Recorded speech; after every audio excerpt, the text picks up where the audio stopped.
Thank you so much for joining today's session on navigating financial health and resilience.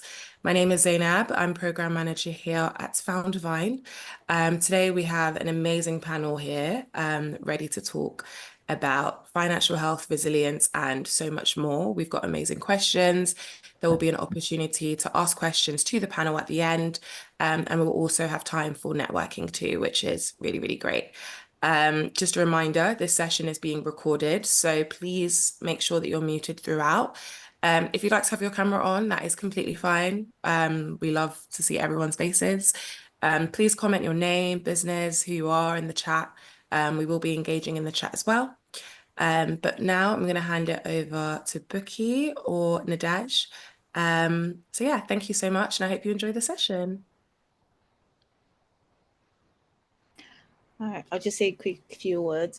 Welcome everyone to this wonderful session. We're very excited to have you here. Thank you for spending your Monday evening with us. I know it's a very hot day. If you're in London, it's a very hot day. But tonight's session is going to be a very insightful and exciting one. We have really amazing people on the panel tonight. And yeah, I don't want to take up any more time. We are locked and ready to go. I would officially introduce our Lloyd's representative, Nadesh, who's going to be talking us through the Lloyd's Black Entrepreneurs Program. So on to you, Nadesh. Thank you. Good evening, everyone. My name is Nadej or Nad. I work at Lloyd's in the social sustainability team in business commercial banking, where we look after businesses right from startup up to 300 million turnover. In the business commercial banking team, I sit in the social sustainability team. And my role specifically is to support entrepreneurs with access to finance, and this is particularly important to me and the bank, specifically when supporting Black entrepreneurs. Because when you're starting out as a business, like, we know there are basic fundamentals that you need to have in place that will put you in good stead to be able to obtain finance, whether that's bank finance, investment. And we are passionate about making sure Black entrepreneurs are aware of what their options are, what sort of type of funding is available, and also really how we can support them for their businesses to thrive. Now, Foundvine Immerse sits as part of our broader Black Entrepreneurs Program, supporting the progression of Black-owned businesses in the UK. We've been running the Black Entrepreneurs Program for 3 years now and have engaged more than 8,000 business owners with more than 37,000 hours of support across that time. We run accelerator programs, workshops, and networking events across the country. And you might have seen earlier that this year we worked with Channel 4 to give 5 Black-owned businesses 100k worth of advertising, which was absolutely amazing. But before we started on this program, we needed to understand where our energy and resources was best spent. We sponsored the release of the Black, British in Business and Proud reports to help us understand the challenges and experiences of Black business owners. Among many things, the report told us that only 40% of Black business owners trust banks and that only 30% look to banks for support. Obviously, this is a major issue. Last year, we sponsored or organized 42 events across the country to start to address this particular issue of trust. And we can proudly say that we are now the most trusted bank amongst Black business owners. That said, the job is not done. Access to finance remains a crucial challenge, and we are doing everything we can to educate and support business owners to get access to the right type of funding at the right time to suit your goals. I'm really, really excited to be a part of this panel today. And if you're interested in finding out more about the program, please head to lloydsbank.com/Black businesses to check out our Black Business Hub, where you find lots of wealth of information and resources to help you on your journey, on your entrepreneur journey. That's me done.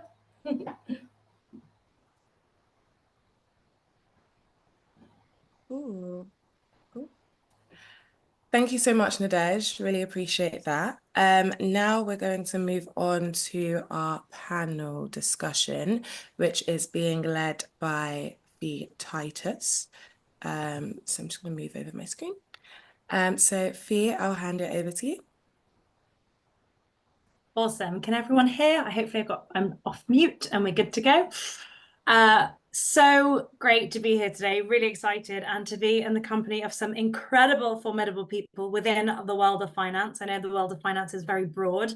Just wanted to start off with introductions. So we will be introducing ourselves. So I will get going first. So I am Fee. I am co-founder of Coco Financial. We support early stage entrepreneurs with everything from accounting, tax, finance to business strategy. We understand that early stage micro businesses are very underserved and overlooked, but you have the same finance problems as large businesses, cash flow, filing tax returns, really just getting to grips with what it means to run a business. So we often describe ourselves as the financial fairy godmothers because we like to add a friendly touch to finance. I'm really excited to be here. I will now introduce Afia from Cloud FO. If you want to come off mute and introduce yourself.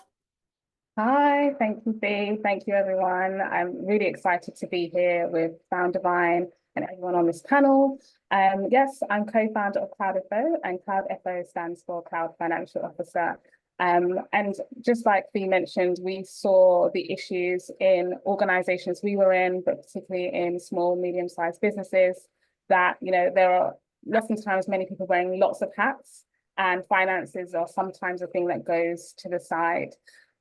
We really want to empower businesses to achieve their goals, business goals, through managing their finances. So Cloudifo is an AI finance colleague. It helps businesses navigate their success and their goals. Think of it like a GPS for your finances, helping you set targets, track those targets, and move towards those goals. So it's like a member of your team. They just don't happen to be human. And again, making finance simple, accessible, and friendly so that you can really navigate towards your goals.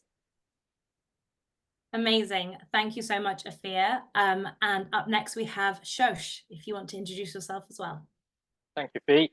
Good evening, everyone. I'm really excited to be here as part of the panel. I'm Shosh, founder and managing partner at Thin Ventures. And at Thin, we're a coaching investment service, really trying to help founders convert the investment they need, particularly in terms of getting that lead investor to try and fulfill the potential towards their next milestone. So our approach is to try and provide the best hands-on support to work with founders to achieve their funding, growth goals. Typically, we do that through specialized coaching, consulting solutions that enable founders to better convert those conversations that they're having with investors. How it typically works is we'll pair up a founder with a VC investor, someone who really understands that domain vertical. And through that process, we've constructed coaching programs where we've quadrupled the success of founders. That's by reducing the fundraising times, hopefully saving costs as well through burn costs over the long term of the fundraising process, and just increasing investor engagement. The second way we help founders is we also run an angel investor group, which can directly fund a lot of those really promising and ambitious innovations. And just through angel investing, we've done over 1.2 million. Examples include Unplugged, Digital Detox Cabins, Thrive, fintech and ride tandem in the sustainability space. And a sort of another initiative that we will be launching is building a support system helping Indian immigrant founders in the UK get access to resources. That's a free community to help in the networking and resources for growth.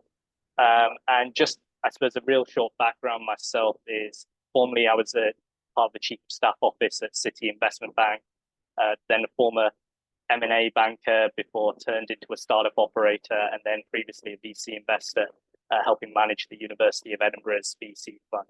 And so all those experiences across the fundraising arc essentially motivated me to create what we do at THIM, which was when I was an operator, either managing finance or fundraising, I was pretty awful. It's lonely, it was difficult, but I didn't have any targeted support.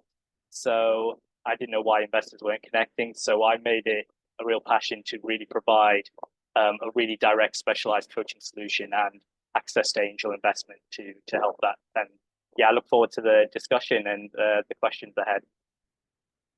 Thanks so much, Josh. And I feel like your CV must be so long. You've got so much experiences that we're really lucky to have you here today to be drawing on.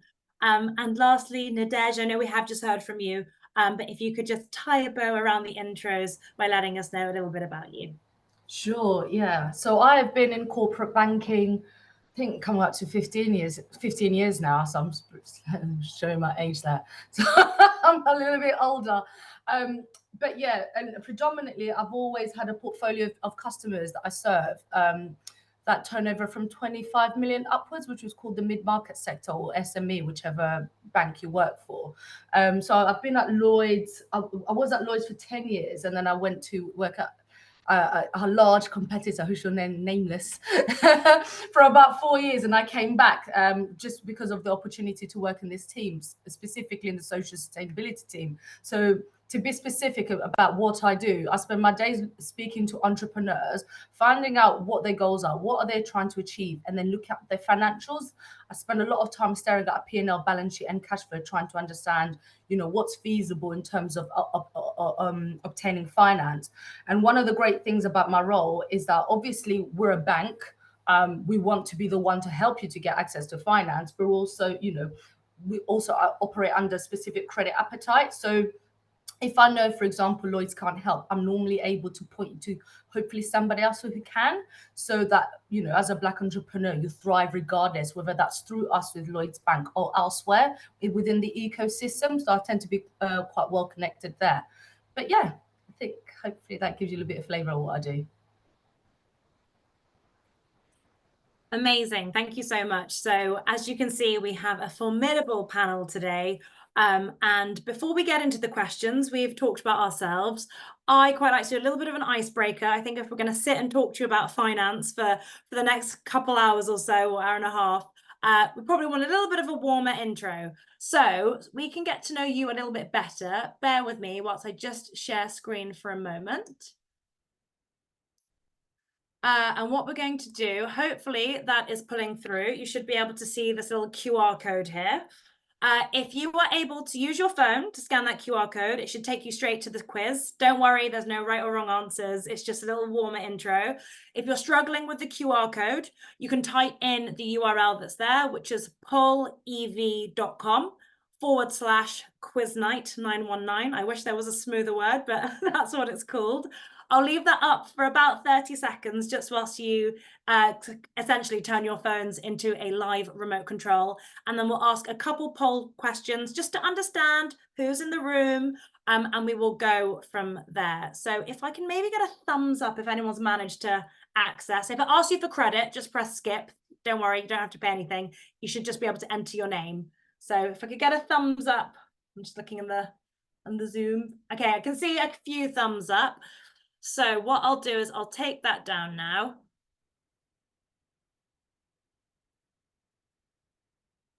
And we will get into the quiz.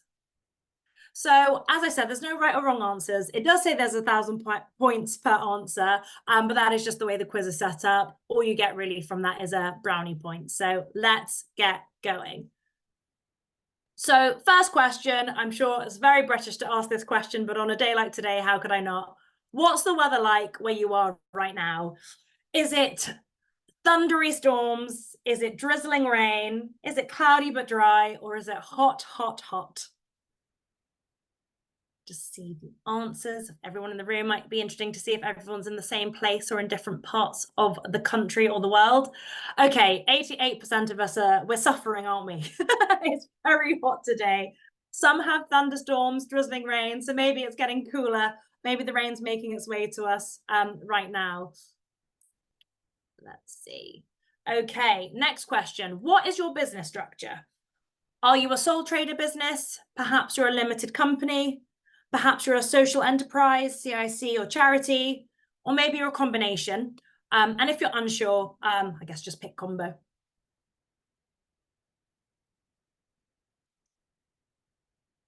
Okay, so the majority of the room is a limited company. To be fair, I guess a CIC is technically a limited company, but quite specific.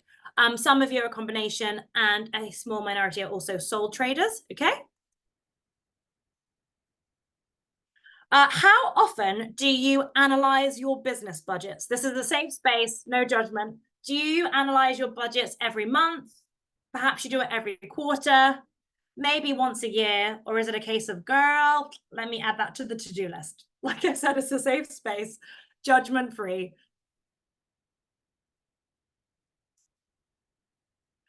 Okay, so wow, 55% said every month. I do this quiz at least once a month when I'm hosting, and this is the highest proportion I've ever seen. So we clearly have a lot of gold stars to give out here.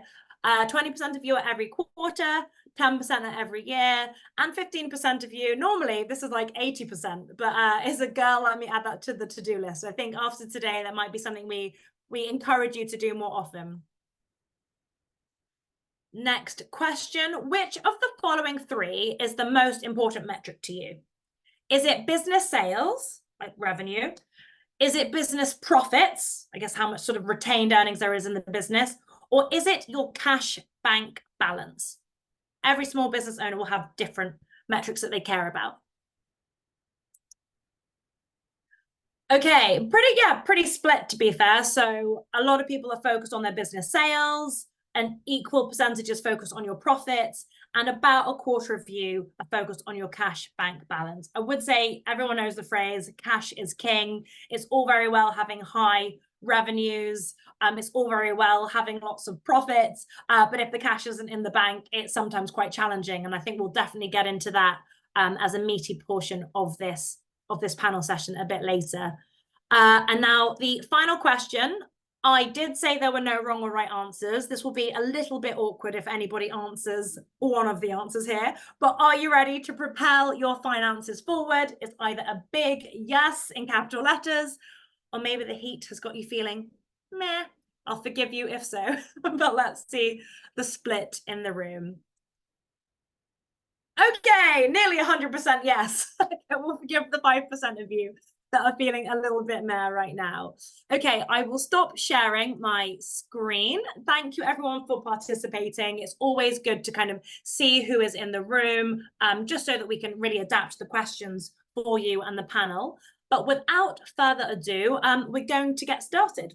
So our first question that we have for our panel, and I'm going to start this one off with Afia, is what is cash flow forecasting and why is it important for founders? So yeah, you just kind of already alluded to it. Cash is key. So cash flow forecasting is a process by estimating like your inflow, but also your outflow. So it's looking at what's coming in your business and what's going out your business over specific periods. So whether that's monthly, weekly, or quarterly. And it's a measure of liquidity. So it ensures that you can actually cover your operating expenses. So can you actually cover your staffing costs this week or this month?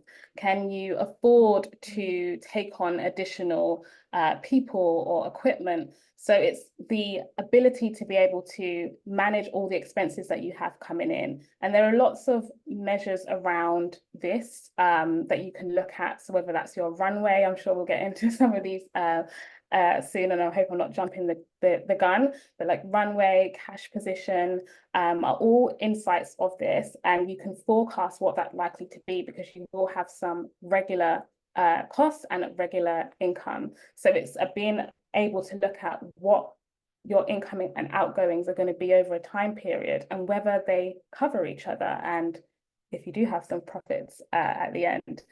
So it's really, really important because actually it's the #1 reason why many small businesses fail, and really why we started what we started at Cloud.fo was we saw great businesses, great companies, but they never got to that point because they ran out of cash. So it's one of the #1 things that every business has to monitor to make sure that they are not at risk of running out of cash. So cash flow forecasting can help you with that and manage that. Absolutely. Thank you so much, Afia. And it would be great to invite Shosh and Nadej in case you've got any additional things you'd like to add to those points. I'd concur with everything Afia's just said there. Absolutely, without cash, you have no business. And it's quite simple as that. Once you run out of cash, there's very little further to go on from that. And once you get to that point, it's even harder to get out of it because, you know, if you haven't got cash, you can't ask for bank finance because how are you going to pay back the bank finance? So it's super, super important, particularly when you're starting out to monitor your cash quite closely. The other aspect of and I think Fee, you touched up on this at the beginning, and I've seen this quite a lot, and perhaps it might be LinkedIn. There's a lot of focus on sales and growth, getting to X amount of figures, which is absolutely fantastic. And by all means, be ambitious. But, sales profits does not translate into cash. You really have to, and I would probably go as far as to say, as a minimum, if I was starting my own business, I would probably work backwards, focus on cash flow as a first, and then look up the sales and between those two. But yeah, that's what I just add to that.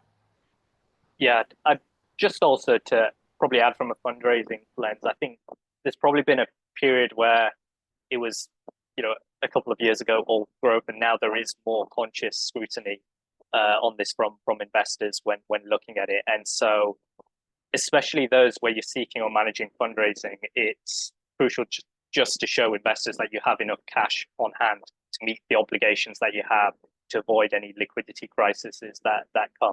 And it also just demonstrates financial prudence to a potential investor. So I think well-maintained cash flow can help founders identify also when they may need to raise additional funds and provide an actual narrative for investors that's credible. And it just allows you to be more strategic as well, not only internally, but also the story that you tell externally as well. Absolutely, Shosh. And Nadej, thank you for those nuggets as well. And something I'd add to that is, working with small businesses, I've seen the good, I've seen the bad, and I've seen the ugly. I've seen sort of every sort of aspect of finances with small businesses, and cash really is king. And one thing I do find is that people often struggle when you're a first-time founder to understand why perhaps you could be super profitable or have really high revenues and it doesn't quite match your bank account. And really, it's about timing. Cash is all about timing. It's all very well billing £1 million worth of revenue and having £1 million worth of sales, but if you've got a client that's paying you late and that hasn't hit the bank account yet, you technically need to pay profits, and off of that, those revenues and profits that have come in, that you're talking about £1 million, but it's not hit your bank account yet. That is why people get into a cash crunch, and it's so important not to just look at sales in. It's so crucial to look at the timing of your cash inflows and outflows, because that's the bit that trips everyone up. But we'll move on to our next question, which I'll also start again with the fear, which is, do you have any specific tools or techniques when it comes to cash flow forecasting? Yeah, so I think when people talk about tools, there's often a desire to throw a tool at something, but I think it's always important to start with the workflow or the process or the reason why. So when it comes to understanding your finances, I think the best thing to do is really get to understand what matters and what you need to measure. So we've just spoken about cash and cash flow. The very rudimental, simple way is to look at your bank account, pull up a spreadsheet, download a CSV file, and really get your hands underneath your data.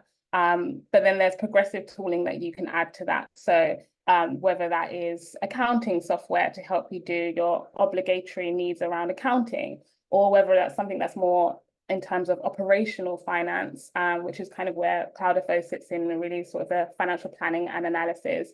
There's tools like ours in which you can actually import your data and get a real understanding of your numbers. But that's what you should be looking for, is something that tools that actually give you an understanding of what's happening in your business, that timing that Fee just mentioned. So for example, if like you said, if your clients are paying you late, do you have a measure of that? Can you see which invoices are overdue very easily and then address them and chase them? And so that's what I'd be looking for in tools, is tools that give you not just information, but actually insights into what's happening in your business. And that's what we're aiming to do with Cloudifo. But I really must stress that tool, if you have the right tool, but you don't engage with it and you don't have the right information, then that's not going to be the thing that helps you with managing your cash flow. It's really having the understanding of why it's important, what you should look at, and therefore which tool would best serve you with that. Thanks, Sophia. And I would also add on to that that I think just getting into the disciplined process of looking at cash on a regular basis is so important. I think a lot of people like to bury their head in the sand. I mean, how many of us, like business aside, just on a personal level, go shopping, swipe the card and pray for the best? I think that spills over into sort of people's attitudes to their business as well. It's, if I don't look, then it's not as bad as I think it is. It's just about having that visibility. And, you know, I say running your business off of visibility rather than vibes is the advice I would give. And, you know, if cash is low, or you've got a really great client that was a really big contract, but they're paying you a little bit late and it means things are dicey, it means looking at cash tracking every single day if needs be. Obviously, when you have a bigger cash buffer, you don't necessarily need to look at it every day, but having that discipline of checking cash and having conversations about cash runway as just part of an integral part of how you run your business is going to keep your business afloat. Because it's once you take your eye off of the prize that you're suddenly like, oh, how did we suddenly get to a very small bank balance and we've got some big outgoings? Shosh, do you have anything to add to this section? Yeah, I thought they're really good points. I really find it, I'm really fascinated about when, you know, we have sometimes certain founders where they provide like a scenario analysis on different assumptions, and I think that can be really helpful, particularly when if you're looking for funding and from a sort of a perspective of sharing with your stakeholders. So, you know, this is you know, a couple of years ago, I remember there was a business that, you know, I worked in, and they thought that a certain amount was an absolute certainty, whether it was like the funding coming in from an angel investor, and they would send investor updates with these cash flow forecasts that were incredibly bullish. And actually, if they'd done a little bit of a like scenario analysis and different assumptions based on sales, expenses, different timings, it would have been actually much easier to manage that both internally and externally. So, you know, I think there are cases where I'd recommend doing a scenario analysis internally, just so you can really see like a high bullish scenario and a more bearish scenario, so you can like almost be circumstantial for all different events. That's super, super helpful. And definitely, you know, nobody has a crystal ball, right? You don't know what's going to happen. And so to be able to scenario plan, I guess you're kind of mitigating the range of things that could happen. And that's a really, really helpful tool there. Nadej, do you have anything to add before we move on to our next question? Yeah, it's just a really quick one. I've got a cash flow template that I'm happy to share with the team, and maybe Zainab and the team can organize that to be sent to the attendees here. It's a very simple spreadsheet. And what we tend to do is when customers are asking for bank finance, we tend to ask them, give us your cash flow. And often you'll find for smaller businesses that they may not have that prepared, or it's in their head, but we just need to see it on paper. And it's a really, really simple spreadsheet. You know, you put in what your income is, and then what your bills are, you know, your taxes, and at the bottom it kind of gives the calculation for you. And back to the point that's just been made around scenario testing, because then you're able to sort of mess around with the numbers. So if somebody pays you in late, what does the bottom line show? And that way you can start to work out, you know, how tight is your cash flow and what headroom have you got to operate under. But more than happy to share that. It's a really simple spreadsheet. Honestly, anybody can work it. Happy to share that with attendees on this call. So if you haven't not started preparing cash flow, it's a good place to start. Thank you so much. Okay, next question. So what strategies can founders use to maximize their cash flow? That's to Athea as well to start. Yeah, I think looking at your finances first, as you said, so visibility is a key thing. Are you able to see what's coming in and what's going out on a regular basis? And then what categories do they fall in? Are they essential? So if you're hiring someone or you have someone working for you, it is essential to pay them. But wherever there could be some subscriptions that aren't essential, if you're kind of running into cash flow challenges. So having that visibility, as Fee said, is definitely important. So you can actually not experience what we've actually learned through some of our user research, that there is even costs that founders were not aware of.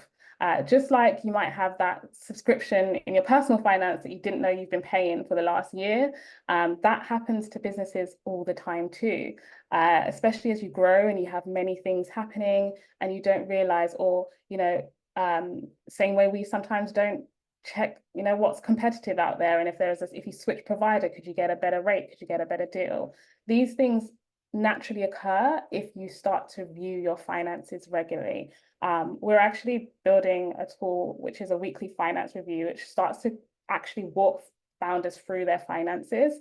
I'm happy to share more details if you want to try it later.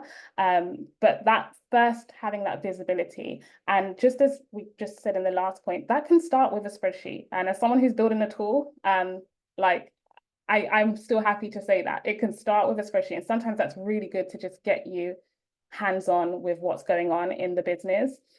And then move on to something that is a little bit more automated, that flags things to you, but actually starting there is a good starting point. So really the first thing is visibility. Know exactly everything that's coming in and out of your business, or not coming in, as we just talked about, is like step baseline number one. Then you can start to address it, and you can start to look at, are things trending up? Inflationary periods, we are in that now, and things can start to trend up. Something that cost you this amount last month could be quite different and can have a huge impact on your business. And say you're creating a product and your raw material goes up in price.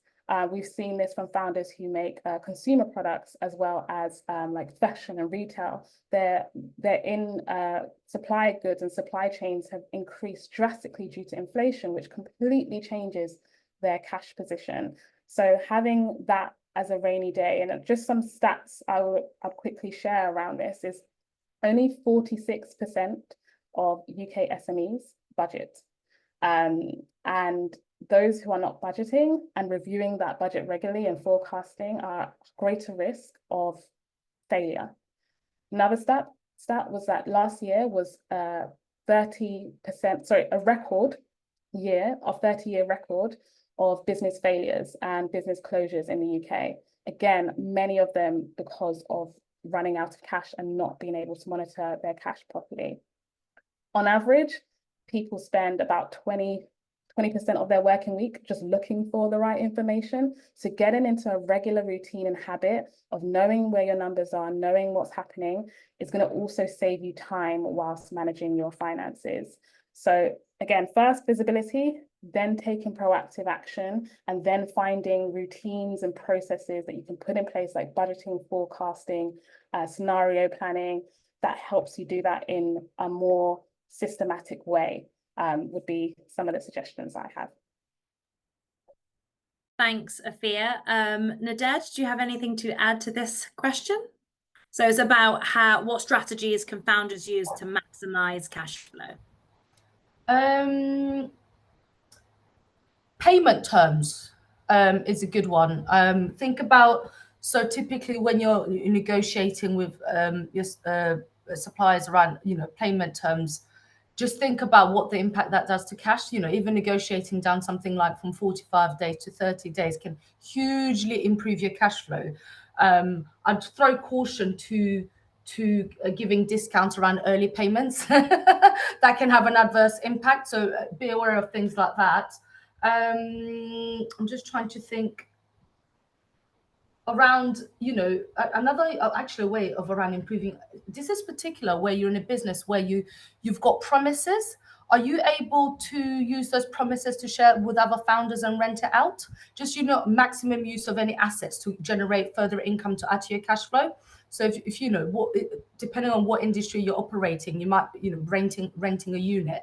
If you've got an extra desk there, are you able to rent that out to somebody else as an extra income? Again, that will add to your cash flow. One thing that's super important as well when we talk about cash flow is looking at how your peers and competitors, how are they managing their cash flow. Sometimes they tend to be statistics. So if you operate in retail, if you operate in restaurant businesses, what's your benchmark? Because if you work in different industries, there's some cash rich businesses and are not so cash rich businesses. So it's just where are you? How do you compare to your peers, and where are you trying to get to? That kind of, in terms of cash, that will help you understand and what you need to achieve. And also, there was another point. It just disappeared there. Sorry, it was around. It'll come back to me later. Sorry, there's so much swirling in my head of like nuggets. Cash flow can be like that sometimes. It really is. It'll probably jump out at me during another conversation, but I'll bring it up. But yeah. All good, all good. I've got a couple points, but I'll quickly go over to Josh quickly in case you've got anything as well on this particular topic. Sure. I just wanted to hop on one of Nadej's points, which I think is really important about, which is taking that not just the analytics and the numbers, but when it comes to relationships that can help as a strategy. So one part is suppliers that are mentioning, but also other stakeholders, just in terms of keeping them really informed and building solid long-term relationships, what the level of cadence looks like in terms of sharing those forecasts. Because often, as things come, if you approach someone and they don't know the historic situation, it can be much harder to get that help and support. And so use your network as widely as you can, who are trusted and invested in you. And I also personally do like, it's very contextual depending on the business, but I would think integrating, the sort of C-suite management team as much as possible, because often it can just be isolated between the CFO and the founder. Sometimes the founder just lets the CFO get on with it. So I think once you've got people who are either head of sales, marketing, and they understand the constraints, because controlling burn rate is also such a huge element of part of that. And when people can appreciate the levers that go into it, both from our overall team as well as external stakeholders, I think that just helps in terms of general management and strategies going forward. Yeah, absolutely. Thank you so much for those nuggets. I just want to add on a couple maybe tangible things you can take based off of what we've just discussed now. I mean, Nadej mentioned payment terms, and this is such an important one because a way to get positive cash flow is to have as much cash coming into your business as quickly as possible and to delay payments out as much as possible. And I'll give you the reverse example to show you why very quickly it will become a problem if you haven't got good payment terms. If you are, let's say you've produced a food item that one of the big supermarkets have decided to stock in the supermarkets, you're probably thinking to yourself, oh my gosh, Tesco, Sainsbury's, Asda, one of the big household names, they want to stock my product. It probably feels like a huge win. Where it's not a huge win is the payment terms. The supermarket industry typically operates on 180-day payment terms, which is it's a lot to bear for a small business. That's essentially you don't get paid for another 6 months until you've produced the product. So imagine you've got the upfront costs, the manufacturing costs, the packaging costs, all of this for 6 months to bear before you even get anything into your bank account. That's a lot of capital outlay. You've got to pay your staff, you've got to pay your overheads. That's going to be very tricky for a lot of organizations that don't have a huge cash flow buffer. Whereas inversely, if they were paying you upfront, a 50% deposit 30 days before you've even delivered the goods, that's going to make it easier for you. I'm not pretending that those small businesses of us can just, argue payment terms away with the likes of Tesco and Sainsbury's. Probably not. But where you can have these conversations about payment terms with your suppliers and those that you work with and customers, it's really important to do so, because I think you can see with that example how having cash in as quickly as possible rather than having to wait is very transformative for your business. Another tangible point for you here on maximizing cash flow is if you are a VAT registered business, I cannot stress this enough. Make sure you keep your VAT receipts and log them. The reason being is once you have to charge VAT on your services, once a quarter, you have to pay, typically, depending on your industry, 20% of that out to HMRC. That's just an outgoing every single quarter. However, what many people don't know is there's something called input VAT, meaning if you've purchased a laptop or paid for a contractor that charges VAT, all these different things that you've purchased for the business, you actually get to net that off of your VAT owed to HMRC. So by doing so and making a disciplined log of those things, you can not only reduce the VAT that you have to pay out of the business, but in some cases, if it's been a slow month for business, you might even get a net receipt of money in from HMRC. So that's something very important to think about too. Just two tangible, small day-to-day things that you could implement straight away. Okay, we are moving. Can I just add? We both did the same thing. Sorry, I'll go for it. Go first if you are. Thank you. You just flagged something. So I, many moons ago, did actually work for one of those big supermarkets you mentioned. And what, they do feel like giants, but you can, what's the saying? Closed mouths don't get fed. You can always ask, right?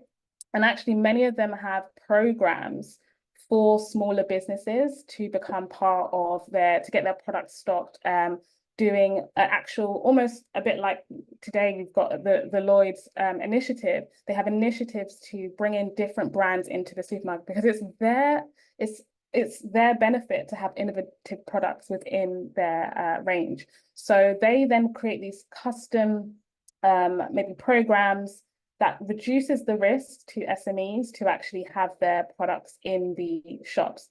Now, this is where, again, scenario planning comes in because you need to think about everything that goes into it. So to have your stock on a particular shelf, you may need to pay extra. They also charge in some cases for things that are returned and broken. So anything that arrives to them broken, you may have to be charged for it. So all of these things needs to go into your whole costing when serving those suppliers and those distributors. And a similar thing on your supply side. There are many manufacturers now that are all kind of competing with many businesses. And so they help you do things like maybe creating a sample before, learn from different industries as well. So I've seen people do this in fashion, which is kind of taken from tech, which is like create an MVP. So they might create a capsule of their outfit and their design and show it before they've even made anything and get like a pre-sale or waiting list of the product so they can get demand, get cash in and use that to actually fund the manufacture of the goods. And the same thing done within tech. They'll build like an early version of the product and then get demand in, maybe get people signed up, people ready and registered so that they know they'll have cash coming in once they have that demand and appetite. It's a bit harder for those who are actually purchasing goods. So that's a really good way of making sure actually if you spend all this money, your customers are going to buy it. So I just wanted to give those examples. But yeah, many of these big supermarkets and brands actually have entrepreneur programs and they need you as much as you might need them. So thank you. That's such a helpful nugget. And yeah, everyone remember that phrase, closed mouths don't get fed. If you don't ask, you don't get. Nadej, I will come to you very quickly because I think you had something you wanted to add, and then we'll get on to the next section. No worries. I mean, the solution to that gap between the payment terms that the supermarket or any blue chip large companies might take to pay you is invoice finance. That's where banks are able to absolutely help. Essentially, what happens is you raise an invoice and the bank will pay you immediately and then chase Tesco for the funds. So you get the money quickly. You've supplied the goods, but so knowing what type of finance can help you to fill that financial gap is super important. And again, that's something we can discuss much later or take offline for anyone who's interested to understand more about that. But yeah, the right type of finance so that essentially you don't struggle alone. There's lots of finance solutions to help you there. Thank you, Nadej. And that moves seamlessly onto our next question. It's almost as if you knew what the next question was, which is, so what are some of the challenges you've seen founders face in managing cash flow and how have you been able to support them? I'm going to send that one over to Shosh, first of all, because I think when people are asking for funds, they sometimes come back and ask for more. So it'd be great to hear about your experiences here.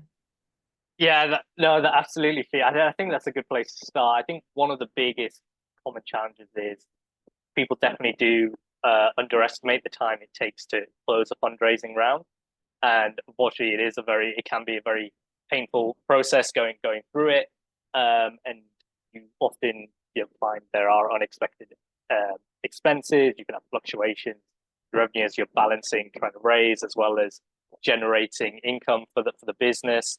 But I think one of the biggest things always advise, at least when working with founders, is what they can do to maintain that cash buffer that you spoke about. And I think negotiating better payment terms with suppliers is a huge one, especially as people can understand as you're going through that process. So for me, I've seen actually a lot of people very successfully, almost by going through the funding process, get much more streamlined around the operations and be much more thoughtful and succinct around that.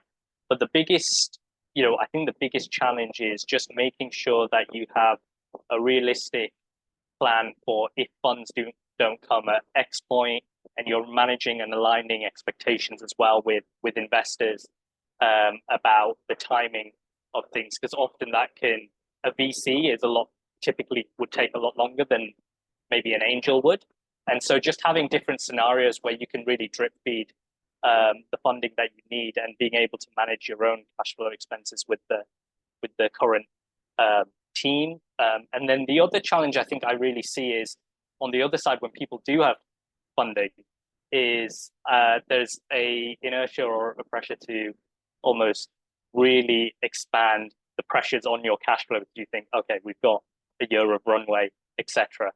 And often people don't necessarily, they underestimate the opportunity or the trigger point of what I call of when they would then need to get the next funding round. So I think proper strategy and management from a timeline and milestones perspective has a real integral and big impact on the cash flow side as well. Absolutely. And I think Nadej, probably with your last point, kind of that you almost answered this question. But if you've got anything else you want to add on sort of the challenges you've seen with business owners sort of struggling with cash flow, what are ways in which you supported them perhaps outside of invoice financing, or is that kind of the silver bullet?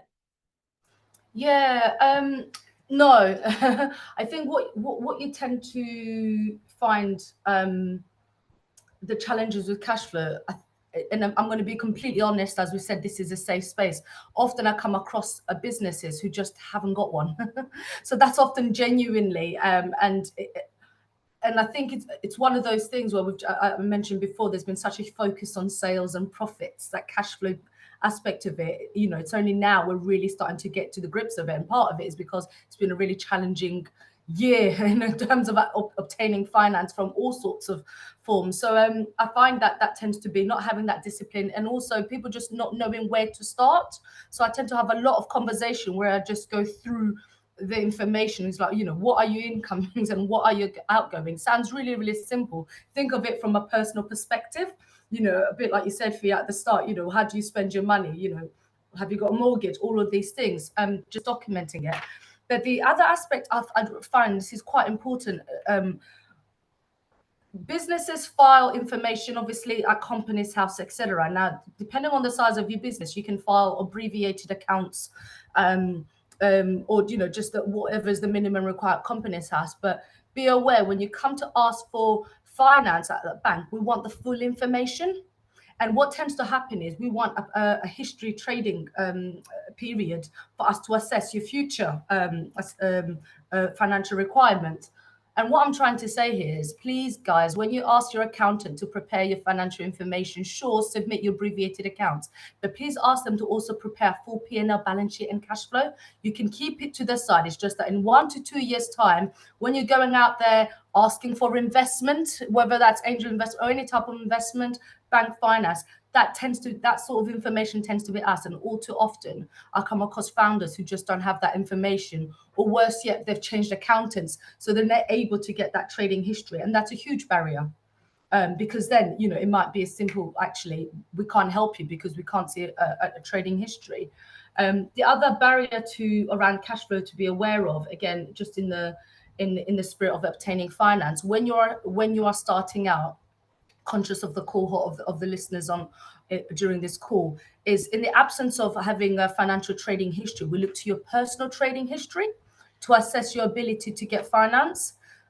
Super important. And this is where things like credit score come in. So please be aware of that. Manage your personal, if you're a director on Companies House, that's where we look to.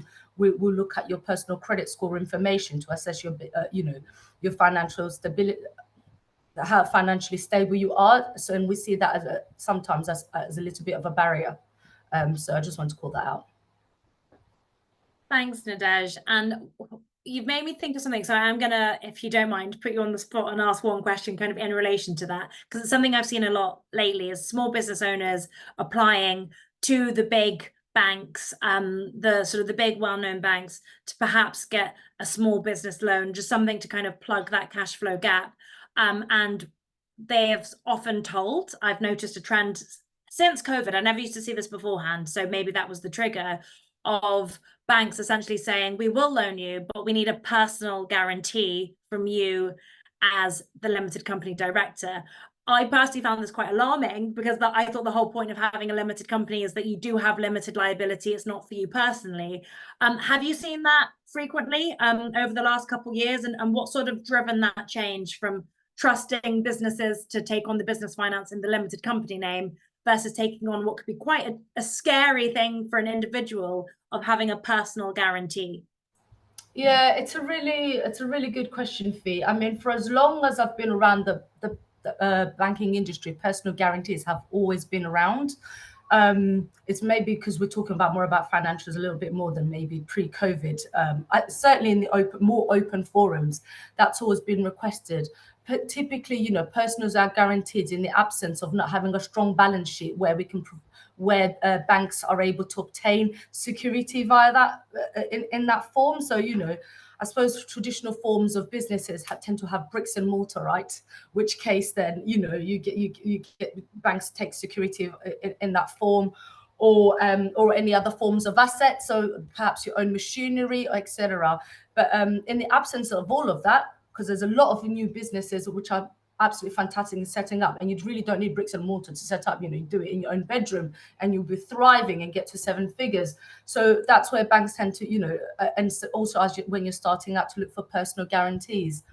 It is an interesting one because if I'm playing devil's advocate, in one sense, financial institutions want to know that the directors are personally invested, because essentially without that guarantee, it's being lent without any security at all. So it's just showing a personal investment. But the other side, I would like to just reassure anyone on this call when it comes to the personal guarantees. You know, banks are not in the business of wanting you to fail so that they can get your house. That is literally the last thing any financial institution genuinely wants to do. And there'll be so many steps before you get to that point where they're coming to you and say, you know, to call up that personal guarantee. A lot of steps, and it could take a number of years. So I just want to say that. But yeah, it is a tough one, Fee. I don't have the right answer for that. But yeah. No, that was a really helpful, balanced answer. Yeah. It's just something that we should be talking about, because I just see so many times kind of meet that hurdle when they're suddenly told that, sort of when they're meeting their relationship manager at the bank, and it's not quite what they're expecting. So to be aware of this is good. And also, you know, if people are getting their accounts in order, then maybe they won't even need that personal guarantee to the same level that some other people have been seeing. So that was super helpful. I am conscious of time, so we are going to move on to our next question. I'm going to start this one off with Shosh, please, which is, what are some common operating expenses that early stage startups should be mindful of? I think many people go in blind when they're first getting started. So what are some common operating expenses that just most small founders should be thinking about? Yeah, I take for me, the default comes on to like I see a lot of unnecessary software product development costs, where I think now more the environment has come into where it's how can you get the MVP as lean and efficient as possible so that you can show a level of validation without having to spend hundreds of thousands of pounds. And luckily, I think there are more accessible tools to be able to do that. So I think there is almost a perception to go in to either get venture money or to get that raise of investment to the next level, that you have to hire like a whole software development team to get everything done. And so I think that's one area where I would say I would be the most, cautious of. The other thing which I sometimes see more, and there's no right or wrong answer, but it's just something to be conscious of. Often I see people, in terms of wanting to help with the cash flow, sometimes founders will take either deferred salaries and they'll defer it on for when the funding comes in, and it will be taken out at a later date. I'd just be cautious with how you manage that, because as an investor, you don't want to feel, especially as an angel, I would say more specifically, that if you're putting a certain amount in, but then half of that amount is just going completely on deferred salaries, I'd just be cautious with how you manage that. But There are obviously the obvious ones in terms of like the rent and you can go through team costs. But for me, the one that always sticks out, because I've had this more recent conversation with people around product development, software development, is how you can be as lean as possible getting up and running. That's super helpful. And actually, where you're talking about deferred salaries, on the flip side, I've seen often a trend with female founders, actually, when they're starting to go out fundraising, forgetting to actually include their own salary in it at all. So there is, I think, a balance between, I don't think any VC wants a founder to work completely for free and be destitute and not able to pay their rent. So it does need to be in there, but you're absolutely right about having constant deferred salaries. It becomes a bit more challenging to want to put the money up front, right? I think it would be good to get this steer as well from Afia, to get it from your CFO perspective. What are some common operating expenses that early stage startups should be mindful of? I'm gonna flip it and go for uncommon ones. And I'm going to speak from a perspective of, again, being a founder myself, and being in an early stage business, is that many of you, like we were when we started, might bootstrap. And you might actually start the company while you're still working. And so there's the golden rule of not mixing your personal finances with your business finances. We just spoke about that. But the reality is you're funding your business with your salary. And that might even give you the emotional strength as well, because finance is not just, numbers. It's also a lot about your emotions and how risk averse different people are. I always think of the book, The Psychology of Money, and it's really interesting. And so that is very, very important. Like, whilst from a bank account accounting perspective, it shouldn't be mixed, but the reality is you are funding your business. And how much personal runway do you need to be able to feel confident to take the leap, for example, to go full time? So when we talk about runway, that's like how long you can cover your expenses. That's an important metric that you need to understand for your business, but also for yourself. Like, how long could you survive? Can you continue to pay your bills? Because your investor is going to want to make sure that you're in it for the long run if you have investors, but also if you have customers and you're bootstrapped, they want to know that they can still buy your product. There is some brands that I've loved and maybe I've lost an earring and I just can't get it back now because they no longer exist. So I just wanted to really acknowledge that part. But then once you have some cash in the bank, maybe you did fundraise, maybe you've just had some revenue in, there are some unexpected costs that you may not have considered at the beginning. So if your business is in a regulated space, so for us, we work within finance, we had to get approval for the FCA. That process not only took time, and time is money, but it also had a cost element to it to fund. And at the time, that was, again, based on us being bootstrapped. You may be doing cosmetics and you need to test the product and get approval so that that product is safe. So, these are things that sometimes people don't factor in as costs because they're not as obvious. Even the cost of fundraising, there are legal fees. There are fees to apply to different government schemes. If you have investors, some investors charge fees, try and find ones that charge less fees and no fees. If you're taking other methods of finance, so grants are often spoken about. There's a lot of grants available for Innovate UK and other organizations, but they often require you to fund some of that yourself. So it's not as easy as just saying, oh yeah, we're going to get a grant to fund this, but actually they oftentimes want you to have 25 to 40% of the money and match what their grant funding will be. So those are like a few of the uncommon or unexpected expenses that we've definitely experienced. I said, regulatory changes. If you do that, Oops. Yeah, so regulatory testing. Everyone's on mute. I think we just had some background noise there, but continue. No, I'll just summarize it. So like regulatory testing, the cost of fundraising are all sort of unexpected costs. And then also, if you start to hire outside of your jurisdiction, make sure you're aware of all the costs, the total cost of employment. Even in large companies I was in, for example, in the last company I was in, which was a tech startup called Infido, we learned as we were hiring the total cost which we probably should have planned before, but the total cost of hiring in the Netherlands, which was very different in terms of what was required than the other parts of Europe. And this was a mature VC-backed business, so it can still catch up with you in different times. So those are some of the unexpected or maybe hidden costs that people might not consider. Thanks, Sophia. And I'm conscious of time again, so we're going to move on to our next section, and I'm going to ask, I guess, two questions together. And that is, why is financial health critical for an early stage company? And which financial health metrics should founders be looking at, and why? I'm going to pass that over to Shosh first of all.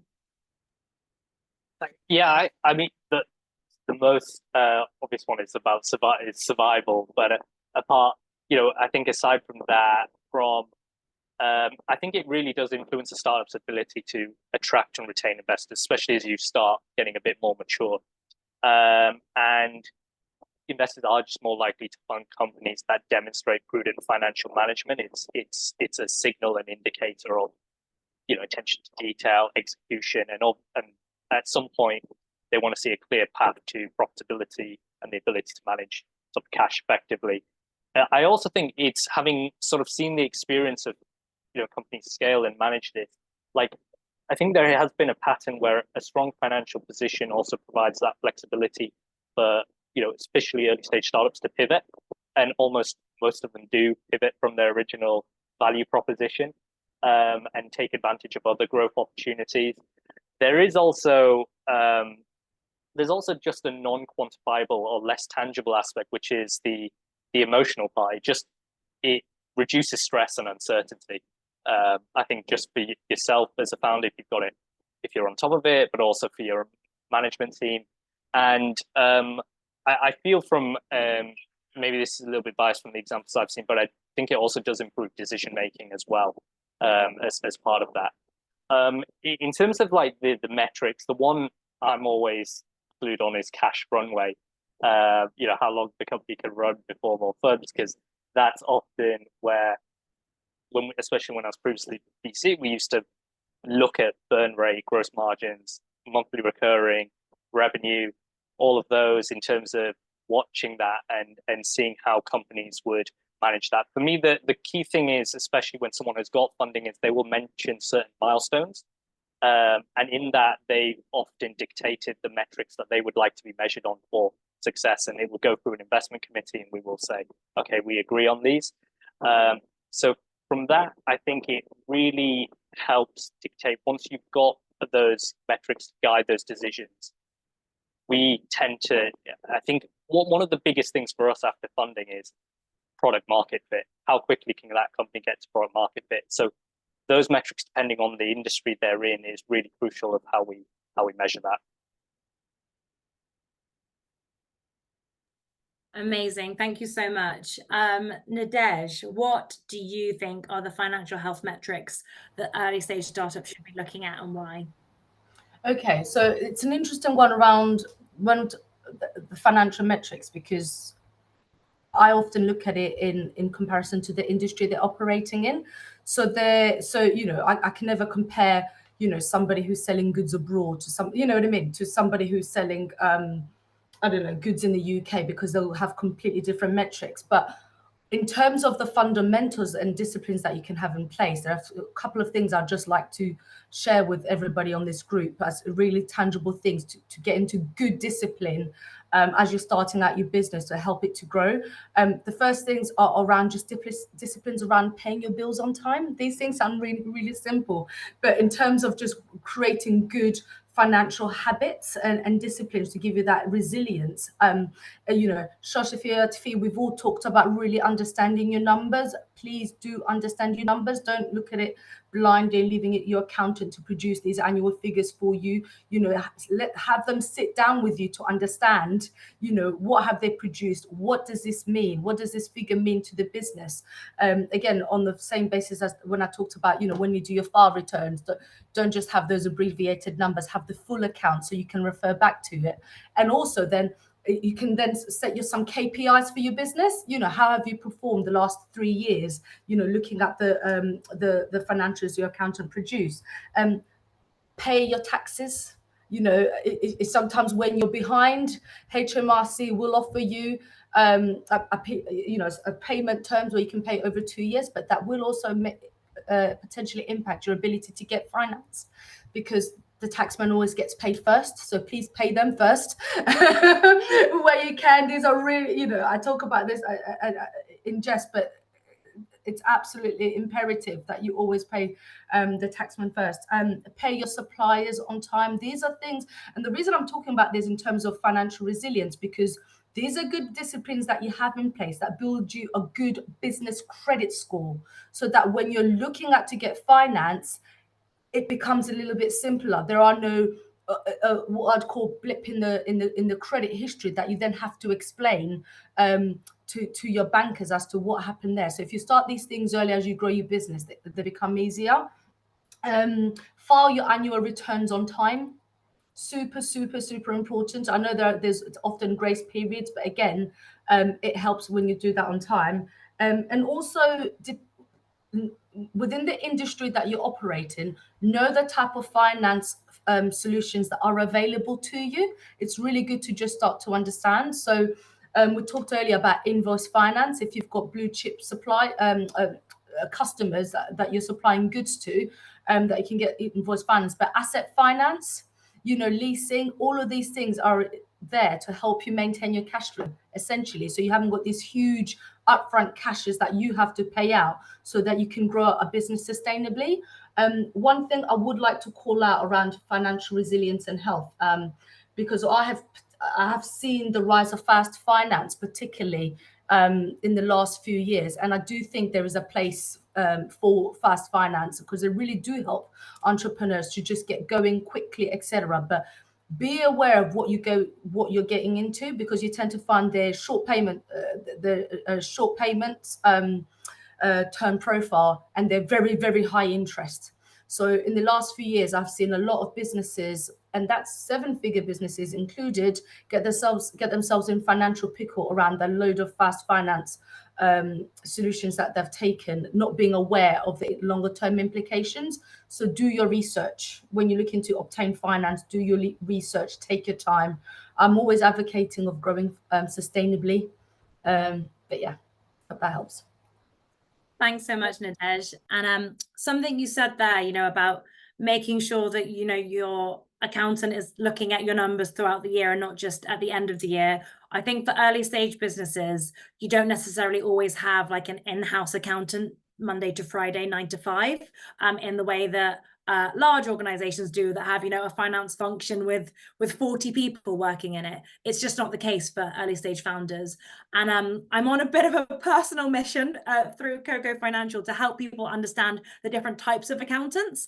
I think when we talk about law, people are very clear that there are different types of lawyers, without sort of needing to explain that. You know, like, for example, if you were being tried for murder and you were innocent, you would definitely get the best criminal lawyer to represent you, rather than a divorce lawyer, for example. Equally, if you're going through a bit of a spicy divorce, you'd probably get a family divorce lawyer to represent you rather than a forensic lawyer. I think it's very clear to people that there are different types of law and different specialisms. I don't think accountants have done a very good PR job of letting people know that there's different areas and types of accounting. And that's why we often talk about the compliance accountants, which is what I think most people think of with accountants, which is your year-end accountant, the one that files historic things. So whether that's last quarter's VAT return, last year's financial statements, last year's tax return. And then you have more commercial accountants who are focused on the present and helping you, look at the numbers that are now and how you're going to get to the next stage. And that's really important to tap into that expertise, because all accountants can, you know, do that. They've been trained to do so. But if all day, every day, they're looking at the historic compliance side of stuff, they're not necessarily going to have the laser focus of the present day and the future that helps propel you to the next stage. So if you can identify someone that can support you in the business in that way, that is the real time that you get to unlock all of those benefits that Nadej just referred to. And, you know, that keeps your credit score in check. It keeps you on top of your finances and ultimately leads to resilient financial health. Spot on. All accountants are not made equal. Absolutely. Exactly. It's true. Because of time and because Nadej seems to have superpowers and you've answered some of the questions I was going to answer next, I'm going to ask some specific questions. So you're going to get a question each from me for your area of expertise. So I'm going to start with Shosh, and that question is, what financial return expectations do venture capitalists typically have, and how is success measured post-investment? Very big question, I know. Yeah, so I think just to take a high level view, as a venture capital investor, it's also known as risk capital venture, taking risk capital, managing that money, and so they're there to provide financing to typically early stage or startup companies, which can be what a venture capital investor would want to see as a category winner, which means a leader in that industry. And so you may hear VCs saying they want to see a billion dollar outcome, and that's why. And so whilst like a VC fund can return sort of 3x as a decent return over the whole portfolio, they'd like to, depends on the stage you come at, but as a seed round, they're looking for something that can return the whole fund, and they're looking at someone who can go 100x as part of that. And so why that is because VCs operate on something called the power law, where most returns in that portfolio will only come from a very tiny fraction of those investments, if only one or two, where the majority will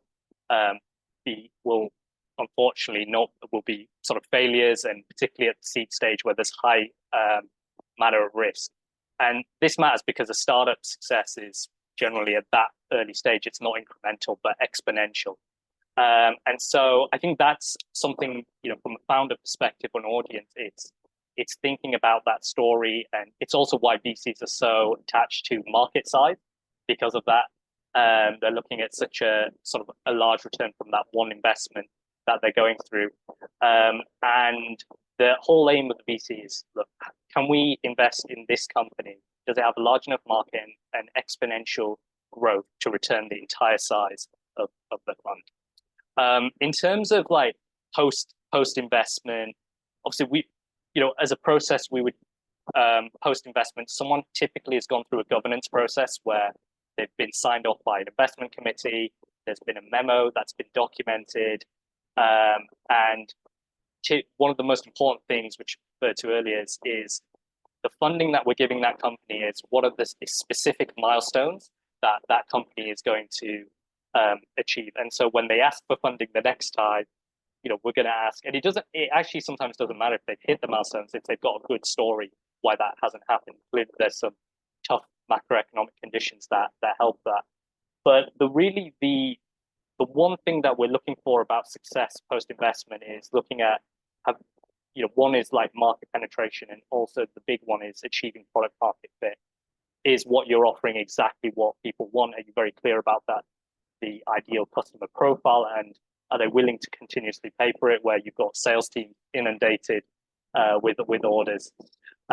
So those, I think, are how post-investment we would look at in terms of the milestones that someone has gone and how much market penetration they've been able to achieve over that period of time.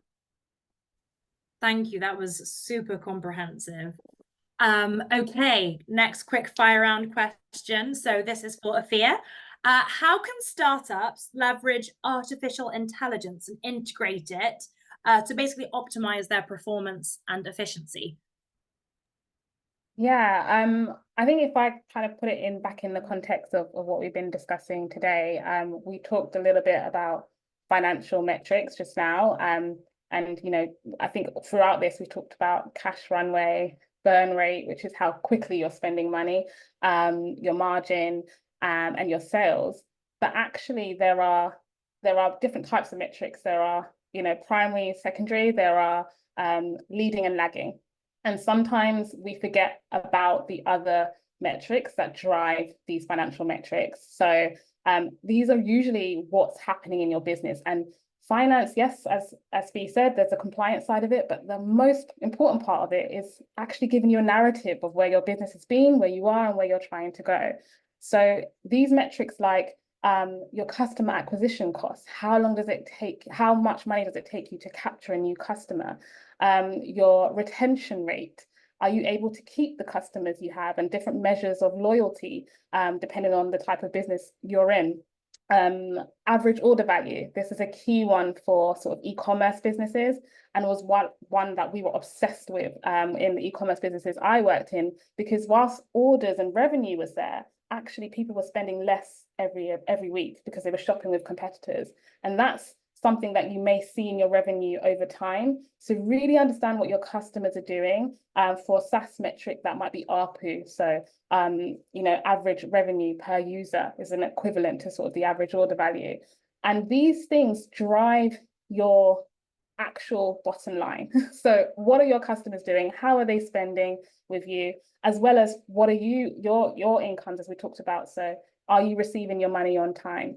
Now, what you can do is have automations of this. So you can connect your different data. You can have a spreadsheet that automatically updates, but you can also layer in AI onto this. So AI, in the way we're doing it, it's in both, is like having that automation of your numbers. So it will give you that calculation through traditional machine learning, because it works. It's what finance has been using for decades, but then using the kind of newer type of AI, which is generative AI, to make that explainable, interesting, easy to understand. So communicating that. And that's how I think you can save efficiently. So for example, we update our investors with our own tool by actually generating the report for us, and then we may just tweak a bit of narrative here and there, and that kind of allows our investors to know what we're doing and get on with our day-to-day work. But I think about what are the things you need to measure. And again, even as someone who built on an AI tool, start with understanding these customer metrics, even if it means on paper first, then think about automation, then add AI for the intelligence on like looking at patterns. For example, we have anomaly detection. So it's quite hard to go through all those transactions by yourself, but where AI is great, it will understand, oh, there's been a change here that's unexpected, and will flag that to you. So that's how you can leverage AI within this. It's really making sure, one, it explains it well to you, but also flags any inconsistencies that you may not spot, or run simulations and scenarios for you in a way that would take you a lot longer as pertains to finance. In AI in general, again, I would just say, first of all, what is a problem you're trying to solve? And is AI the right tool to do that? I think everyone is throwing AI at everything at the moment, but actually sometimes having a really good FAQ page is really good. Or if you don't have tracking on your website of my order, maybe AI is not the first priority. So like what things can AI do really well to save you time? And some of those things that we said, like really enhanced calculations and simulations, anomaly detection, summarizing and reporting for you on your finances are good examples of where AI is really important, but that shouldn't take away from you understanding your numbers. And that's where we believe Cloudifo can help, which is really helping you understand. Thank you, Afia. And Nadej, I've got a final quick fire round question for you before we end on one last group question.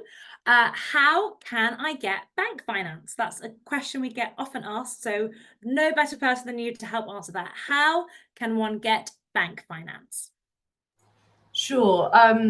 I think the first bit actually to mention is something Afia just touched upon around telling your story around your business.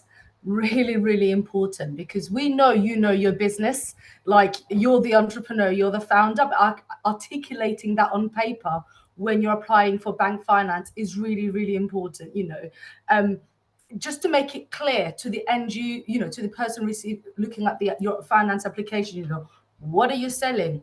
Who's your market? How do you make the money? It's a simple question, but sometimes it can be really missed. How you're making that cash, and then obviously attaching a cash flow to that is really, really important. Being really understanding your numbers. If you want to obtain bank finance, the first question is, how are you going to pay the bank back that money? Are you generating enough cash to pay back for the amount of funding that you're requesting? It sounds like a really simple thing, but sometimes you might be like, you need 100K, but can you actually afford 100K over 5 years? Or maybe you need 50K, or maybe you need something around, we talked a little bit about grant funding, start there. And is there, are you, God, I've lost my train of thought there. Are you able to obtain any funding from the ecosystem around you've got, Innovate UK, apologies, that's who I was trying to come. I know that they've got, you know, they're quite difficult to obtain funding, but what I'm trying to say is, where can you obtain some free cash to get your business started where possible? But nonetheless, it's really, really important around, you know, we always want your trading history, P&L, balance sheet, and cash flow. We do ask for that. We will check your the director's credit, personal credit score. We will check the business credit score. Understanding the type of facility, understanding the type of finance that you're asking for. So, for example, typically you get a lot of businesses asking for an overdraft, and actually what they don't need is an overdraft. They might need we talked about invoice finance. They might need asset finance. So, just being really, really clever with the type of finance that you're applying for. So in essence, educating yourself on the types of finance available. And we've got so much of that information. I mentioned the lloydsbank.com Black Businesses Hub. Please go and check it out. There's so much information around there. Having a business plan, guys, super, super, super important. You know, in the absence of having to constantly repeat yourself and retype what your business is, if you've got that one piece of paper they could just update periodically around your business, it's so helpful when obtaining bank finance, because it kind of gives us everything that we need right there and then. So that's really, really helpful. I mentioned before, and I'll mention it again, just having really good financial discipline around, you know, filings, making sure you've, if yourself around improving personal credit scores, you're on the electoral register. That literally bumps up your credit score very, very quickly if you're not on there already. Paying your taxes, paying HMRC. Like I said, typically when you come to bank finance, they want to see your past trading history and also how you're going to perform so that for the future. So that's where, again, that cash flow comes into it, around being able to show debt repayment. And lastly, know your options if you get refused for bank finance. So I don't know if everybody's heard of community development finance institutions. There's an acronym, CDFIs. They're there to support businesses who have been declined by banks for finance, and you can go to them, and that's literally one of the first things they ask you is, have you been declined? Have you gone to your banker to ask for finance? And if you have been declined, they will look at your application, because they're there to fill in that gaps, because we know sometimes it can be difficult to obtain bank finance from financial institutions, and that's where they're able to help. So know your options are out there. You know, it's not the end of the world if you can't obtain bank finance. There are other financial institutions who are able to help, and they also provide sustainable finance. Hope that helps. But if anyone's got any specific questions, always feel free to message me on LinkedIn. Thanks so much, Nadej. And I think we have time for our final question. So you're all getting the exact same question. I think 30 seconds each, if we can make it super quick, just so that we can get on to everybody else's questions. I can see questions flying in the chat box there. So this is, how can founders use their P&L, so their profit and loss statement, to inform strategy and fuel growth? I will start with Afia. Super quick. Super quick. I think it's basically what we said. It's a summary of what's coming in and what's going out. And so that is, you know, a key device for your cash flow and understanding what's happening in your business.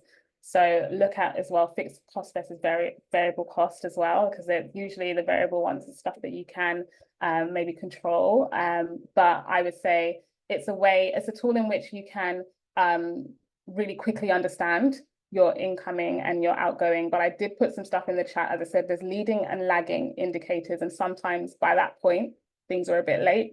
So really follow first what your customers are doing, what your suppliers are doing. Those will be your leading indicators, which will then become visible in your P&L. That's not an exhaustive list, but you know, these are things that you'll start to see over time. And this is what big companies are looking at as well as their P&L. So bringing back the finance with the narrative of what's happening in your business would be my 2 cents. Thank you. And Shosh, 30 seconds on that. So how can founders use their P&L statement to inform strategy and fuel growth? Yeah, just I suppose a quick one would be when I think about sort of realistic revenue targets, understanding historical performance can really be able to set some achievable goals.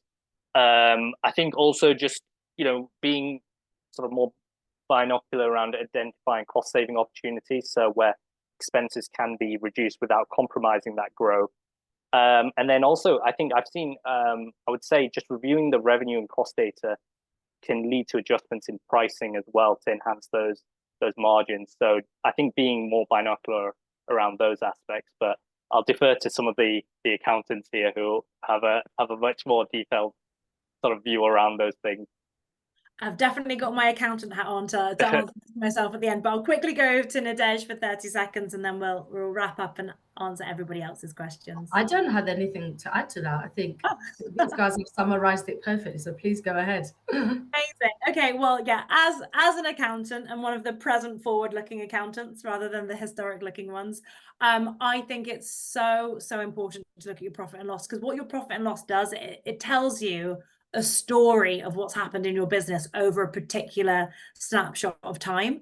And if you just lump everything into just sales or overheads, it doesn't really tell you much. The way to use this to help inform strategy and fuel growth is to make your profit and loss statement as granular or as sort of related to your business as possible. So what I mean by that is, let's say you run a food business and you have a pop-up street food stall. You also do event catering, but you also sell, I don't know, some sauces. So it's all under the food umbrella, but they're very different types of activities you do within your business. It's not very helpful to just lump everything as revenue or sales, because it doesn't really tell you which part of the business is particularly profitable, which part might even be loss-making. It might, by lumping it all together, you might actually be masking a loss-making element within your business. So if you can split it out into business categories or business activities or what's known as revenue streams, you can track what are the revenue, direct costs, or any related costs to those different activities.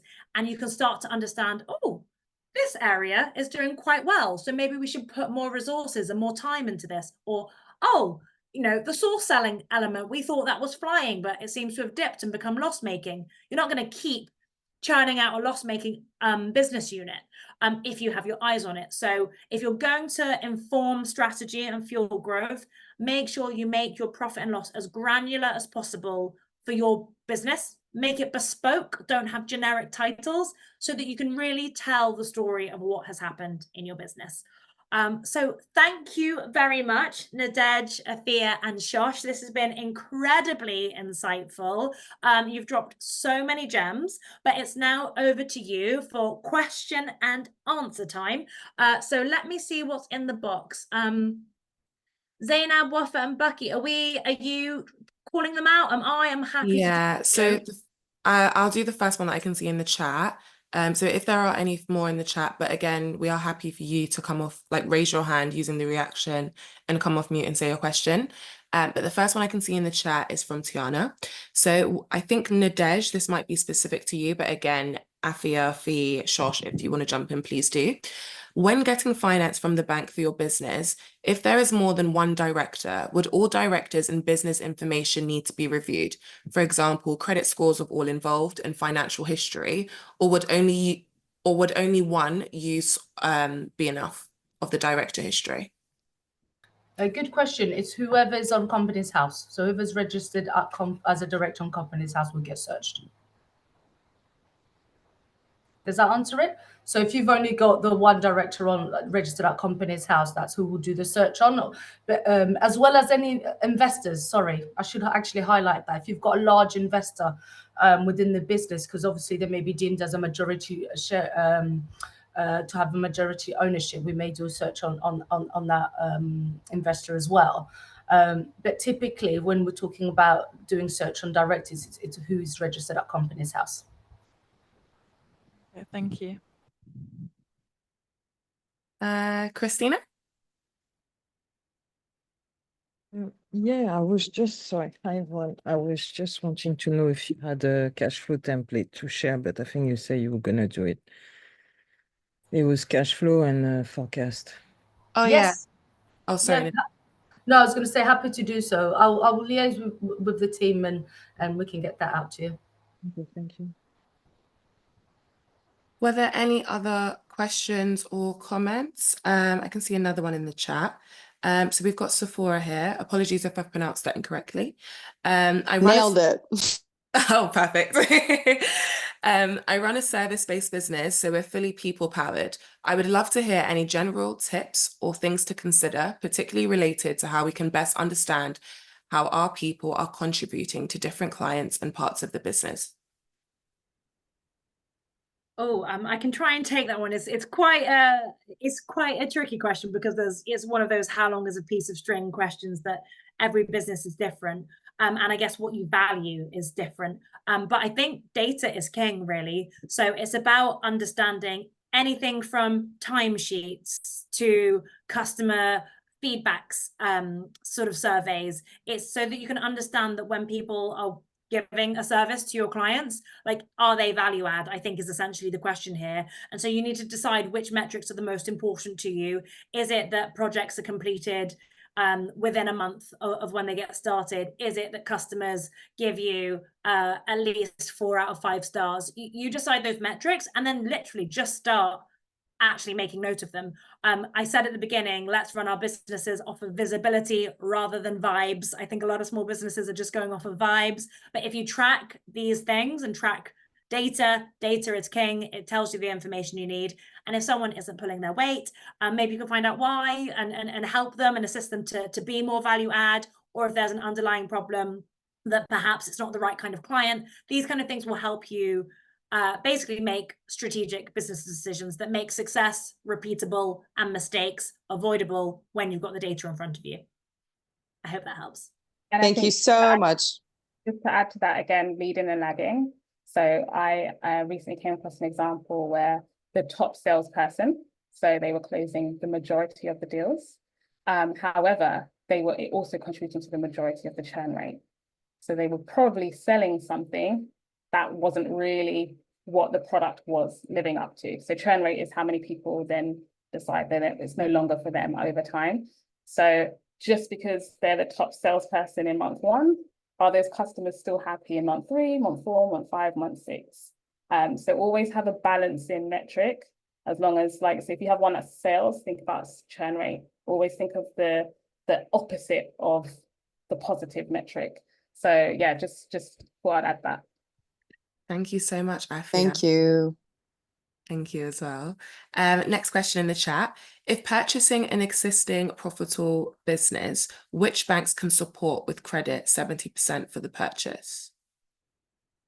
That was from Sean. I Sean. think that's an Nadej question. Yeah. Yeah, I might need to clarify that question actually. Sean, would you be able to come off mute? I'm not sure if you're still in the chat. Yeah, so I'll assume acquiring a business that's been operating for 20, 30 years, and you've got, say, 30%, 20 to 40% deposit for that business. Which banks can help to support with the credit side of that for the other, say, 70%? So you're looking for finance to help purchase the remainder of the business? Yeah, to purchase, just like purchasing a house, but instead purchasing a business. Oh, okay. We can, I mean, happy to give you more details, because that would need to get into a lot more details around that, because that's quite directed around, yeah, happy to take that offline. Yeah, how can I get in touch with you? How will you can message me? I'll just jump in quickly. So what we tend to do here at Foundervine is we'll share the meeting Zoom link with everyone, but we'll put our email in the chat and we can just take that offline for you and we'll facilitate that for you, Sean. So don't worry about it at all. I'll drop that in here. But we do have your details and I've made a note of it. So don't worry. Speak soon. No worries. Look forward to chatting more. Me too. So the next question we've got in the chat, is there a list or any links for any of the names of the initiatives for small businesses to get into larger retailers? So this is for you, Afia. Yeah. So it's been a while since I worked at one of the big retailers, beginning with a T. But at the time they had something called Tesco Labs. And I think also, if you go onto their website, there was like Tesco/suppliers.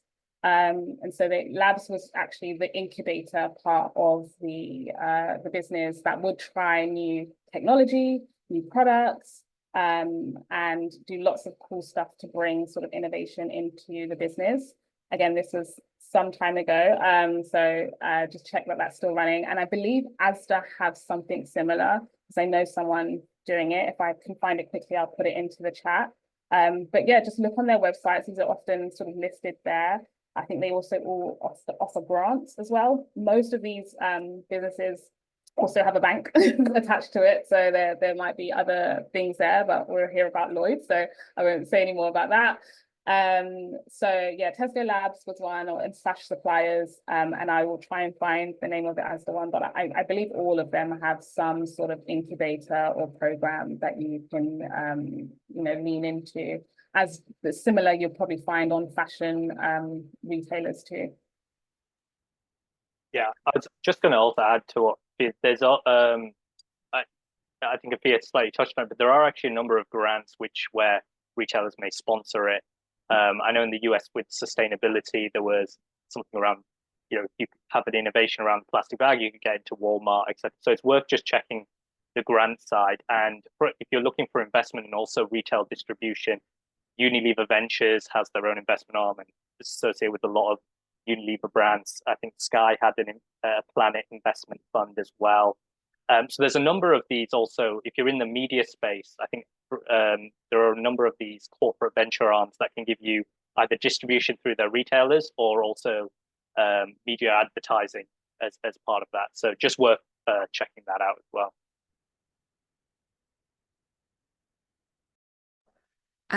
Thank you so much for answering that question. We'll go to Tiana, and then we've got 2 more questions in the chat and we'll close. So, yeah, thank you guys. Hi there again. I just had a question, maybe towards Fee. It was just off what you said about like knowing about different types of accountants. So I'm in the event space, and someone recently said to me, make sure you have an accountant and that records your like where you're getting your different types of income. So for me, like I take a deposit and then people will pay the remaining 30 days, but sometimes I've got bookings for like next year or 2 years. Do you know what kind of accountant that would be called, in terms of, so that they're not considering all my income as a whole and only for the periods that I've actually gotten physical payment? Oh, sorry, you're mute. Classic. Okay. So my hope is, if anybody is an actual genuine accountant, whether they're a chartered accountant or just have studied outside of sort of ICAW or ACA, they should be able to know the difference between that and record that appropriately, like every single type of accountant, as long as they're not a rogue accountant. So you don't need a specialist accountant. That is pretty textbook. We learn that, in one of the first set of we do a lot of exams to become an accountant, and that's in like the first fundamental 4 exams. So I'd be really you should maybe use that as a litmus test. I'd be very concerned if you had an accountant that didn't know how to deal with that. So pretty much all of them can. But in terms of sort of making sure that's recorded in the right way, accountants only know what you pass on to them, right? So I would recommend that you have really good bookkeeping software, or a bookkeeper, or have a bookkeeping service, because the information the accountant has is only as good as what you pass over to them.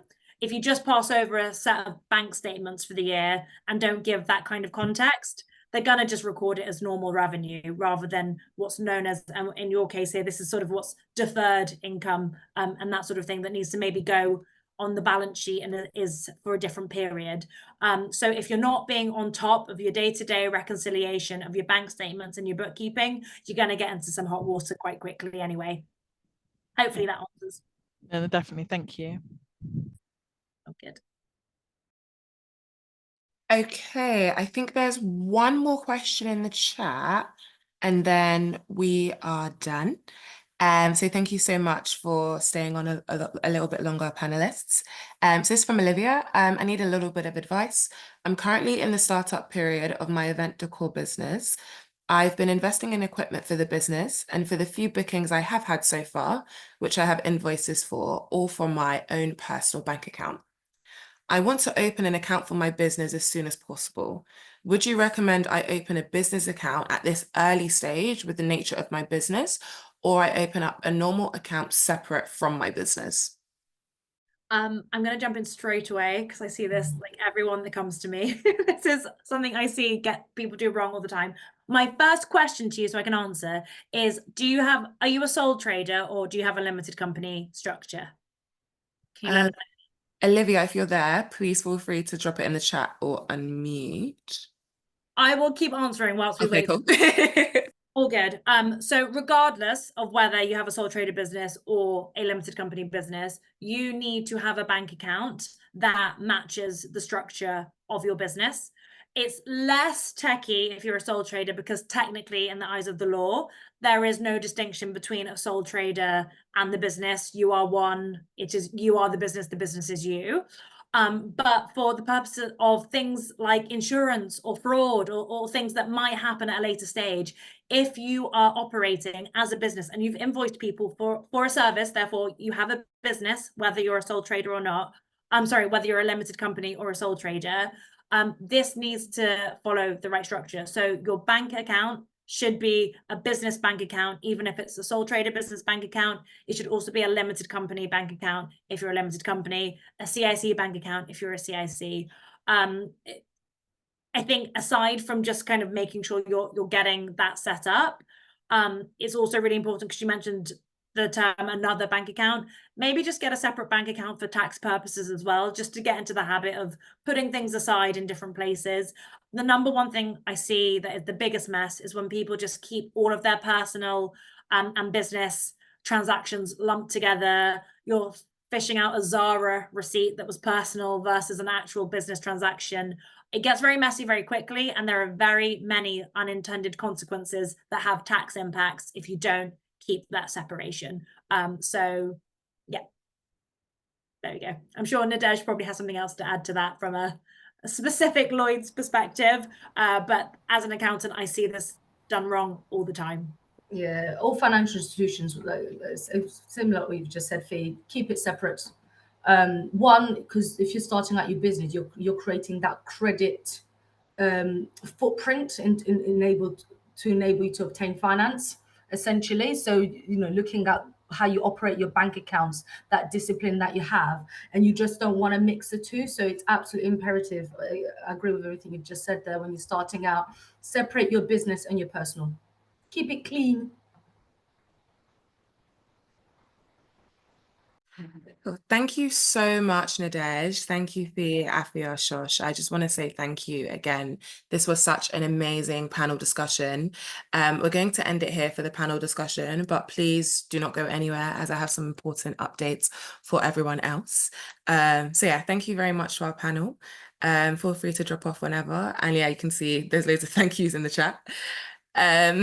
But yeah, I don't know if you want to say anything further, but I do have some updates for everyone that's on the call in terms of networking that's happening next, the recording, and how to get in touch to ask more questions, because we've got some exclusive benefits that our panelists are offering up that I want to talk about after they go. So yeah, any last words? Thank you all. I've learned from all of the panels, and as well as everyone in the chat. So thank you so much. As I said before, Cloudifo and finance is really trying to get people to not just use finance as something you report externally, but actually help you drive your narrative. So we're running a finance challenge with our tool where you get more informed about what's happening in your business. So particularly if you're a product-based business and you sell products and you want to join and have a try with an AI finance colleague, we'd be happy to have you. And I know that's it's going to be spoken about a bit later, but I just wanted to just say that finance is also for you to run your business, and it's what's going to keep you in business and help you grow. So really just wanted to share that. Thank you, Afia. Yeah, and also just it's been so great to be a part of this. Even though we're in a virtual room, I can feel the energy in the room. I am really excited for all of your early stage businesses and would love to stay connected. If you need any support propelling your business forward, don't hesitate to reach out if you want a little bit of financial fairy godmother magic. So awesome being a part of this. Thank you so much to the Foundervine team. This has been awesome.